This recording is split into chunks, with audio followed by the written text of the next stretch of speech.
مت کرو، ایک دوسرے سے آگے بڑھنے کی تنافس کہتے ہیں، آگے بڑھنے کو، ایک دوسرے سے آگے بڑھنے کی کوشش مت کرو، ایک دوسرے کے پیٹھ پیچھے اس کے برائی کو مت کرے دو، وَلَا تَدَابَرُوا وَقُولُوا عِبَادَ اللَّهِ إِخْوَانًا، بلکہ تم بھائی بھائی بن کر رہو۔ اس کے بعد آپ نے فرمایا کَمَا أَمَرَكُمْ، جیسا کہ اللہ تبارک و تعالیٰ نے تمہیں حکم دیا ہے، المسلم اخو المسلم، مسلمان مسلمان کا بھائی ہے، لا یظلمہ ولا یخذلہ ولا یحقرہ، ایک مسلمان مسلمان کا بھائی ہے، نہ اس پہ ظلم کرتا ہے، نہ اسے اکیلا چھوڑتا ہے، ولا یخذل، اس کو رسوا بھی نہیں کرتا، اس کو اکیلا بھی نہیں چھوڑتا، ولا یحقرہ، اس کو حقیر بھی نہیں جانتا۔ آج یہ آپ سوچئے ایک معاشرے کے لیے اللہ کے نبی صلی اللہ علیہ وسلم نے کتنی بہترین تعلیم دی ہے، اس میں ایک لفظ یہ بھی ہے لا تحاسدوا، ایک دوسرے سے حسد مت کرو۔ مسلم معاشرے میں حسد نہیں ہونا چاہیے، حسد یہ یہود کرتے تھے، منافقین کرتے تھے، لیکن آج یہ بیماری اس قدر ہمارے سماج کے اندر آ گئی ہے، اتنا زیادہ ہمارے سماج کے اندر یہ بیماری پھیل رہی ہے کہ پڑھے لکھے کیا، عوام کیا، جاہل کیا، ان پڑھ کیا، عالم کیا، عام کیا، سب کے دل میں آج یہ حسد جیسی خبیث بیماری پیدا ہو رہی ہے۔ اس کو اپنے سے دور کیجئے، ورنہ عمل غارت ہو جائے گا، عمل ضائع ہو جائے گا۔ اگر یہ چیز ہمارے اندر ہے تو یاد رکھیے کہ ہم کبھی کامیاب نہیں ہو سکتے۔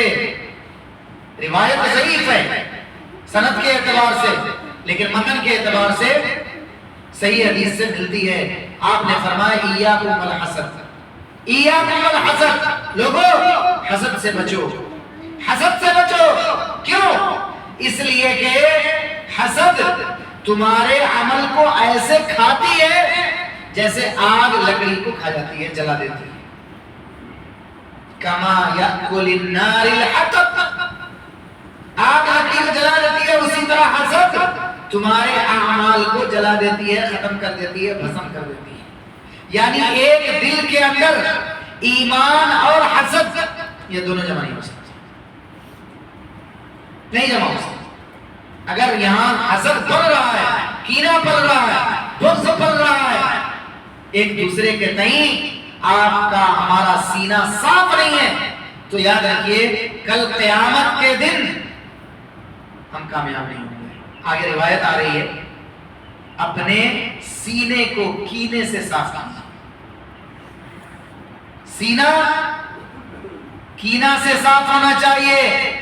سینے میں اگر کینہ ہے، خواتین کے اندر بھی یہ چیز پائی جاتی ہے، بہت زیادہ پائی جاتی ہے، اس لیے محترم ماؤں اور بہنوں اپنے سینے کو کینے سے صاف کرو، اپنے آپ کو تولو، ہر دن سوتے وقت جائزہ لو کہ ہمارے سینے میں کس کس کے تئیں کینہ بھرا ہوا ہے، کس کس کے تئیں ہمارا سینہ گندا ہے، کس کس کے تئیں ہم اپنے سینے میں کینے کو پال رہے ہیں۔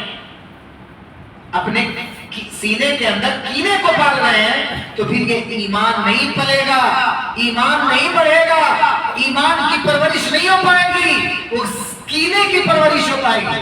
کینہ پرور یہ دنیا میں بھی نقصان اٹھانے والا ہے اور آخرت میں بھی نقصان اٹھانے والا ہے۔ بھائیوں اپنے سینے کو کینے سے پاک کرو۔ باتیں اور بھی ہیں، اللہ تبارک و تعالی نے ایک مقام پر فرمایا وَدَّ كَثِيرٌ مِّنْ أَهْلِ الْكِتَابِ لَوْ يَرُدُّونَكُم مِّن بَعْدِ إِيمَانِكُمْ كُفَّارًا حَسَدًا مِّنْ عِندِ أَنفُسِهِمْ، حَسَدًا مِّنْ عِندِ أَنفُسِهِمْ۔ ان اہل کتاب کے، دیکھیں اہل کتاب، یہ اہل کتاب کون ہے؟ یہود اور نصارہ۔ حسد کے معاملے میں ایمان والوں کا تذکرہ آپ کو قرآن میں ملے گا ہی نہیں۔ یہ ان اہل کتاب کے اکثر لوگ باوجود حق واضح ہو جانے کے محض بغض و حسد کی بنیاد پر تمہیں بھی ایمان سے ہٹا دینا چاہتے ہیں۔ من اہل الکتاب لو یردونکم من بعد ایمانکم کفارا، معلوم تھا ان کو کہ یہ لوگ حق پر ہیں، محمد صلی اللہ علیہ وسلم حق پر ہیں، آپ کے ساتھی حق پر ہیں، لیکن حسد کی بنیاد پر۔ حسد کیا تھا؟ ابو جہل کو ٹریجڈی ملنے والی تھی، ابو جہل بڑا بننے والا